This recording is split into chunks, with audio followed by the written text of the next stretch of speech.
جہاد معاون الى یوم القیامہ او کما قال علیہ الصلاۃ والسلام۔ یہ خاموش مزاجی تمہیں جینے نہیں دے گی، یہ خاموش مزاجی تمہیں جینے نہیں دے گی، اگر اس دور میں جینا ہے تو بحران مچا دو۔ قال اللہ تبارک و تعالی فی شان حبیبہ ونور عرشہ ونور فرشہ مخبرا وآمرا ان اللہ وملائکتہ يصلون على النبي يا أيها الذين آمنوا صلوا عليه وسلموا تسليما اللهم صل على سيدنا ومولانا محمد وبارك وسلم وصلوا عليه۔ میں سب سے پہلے ان تمام خیور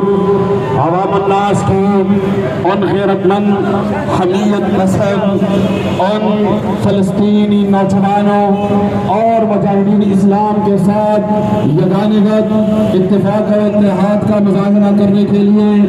روڈوں پر نکلنے والے عوام کو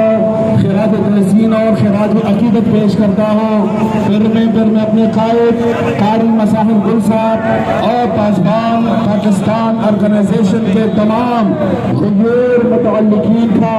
انتہائی مشکور اور ممنون ہوں کہ اس پرفتن دور میں آج کے 20ویں صدی کی سب سے اہم مسئلہ، آج کے وقت کی سب سے اہم تقاضا، آج کے وقت کی سب سے اہم آواز جو بلند کرنے والی ہے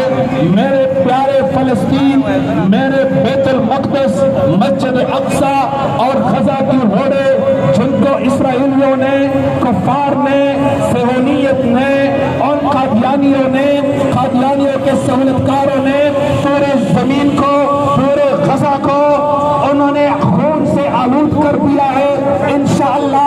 اس خون کا حساب لینے کے لیے یہ سب سے پہلا ہمارا آغاز ہے، انشاءاللہ یہ پہلا قدم ہے۔ ہم جہاد کی طرف بڑھ رہے ہیں، انشاءاللہ ہم جہاد کی طرف جا رہے ہیں الحمدللہ پوری عالم اسلام کی طرف سے۔ اور آج یہ قلعہ بالا حصار کی اس سائے تھلے، اس سوری پل کی سائے تھلے ہم سب نے انشاءاللہ وعدہ کرنا ہے، جہاں جہاں تک میری آواز پہنچ رہی ہے موجودہ وقتوں میں میری آواز کو غور سے سنے، میری ذکریہ کو غور سے سنے، میری جذبات کو غور سے سنے۔ ابھی سونے کا وقت ختم ہو چکا ہے، ابھی غفلت سے ہم نے بیدار ہونا ہے، ابھی انشاءاللہ کفار کو جواب دینا ہے، ابھی ہم نے فلسطینیوں کا حساب لینا ہے، اپنے بیت المقدس کا حساب لینا ہے۔ انشاءاللہ العزیز ہمارا یہ احتجاج کا پہلا قدم، جمعۃ المبارک کا پہلا دن، پاسبان کے سائے تلے انشاءاللہ ہم جہاد کے لیے نکل رہے ہیں۔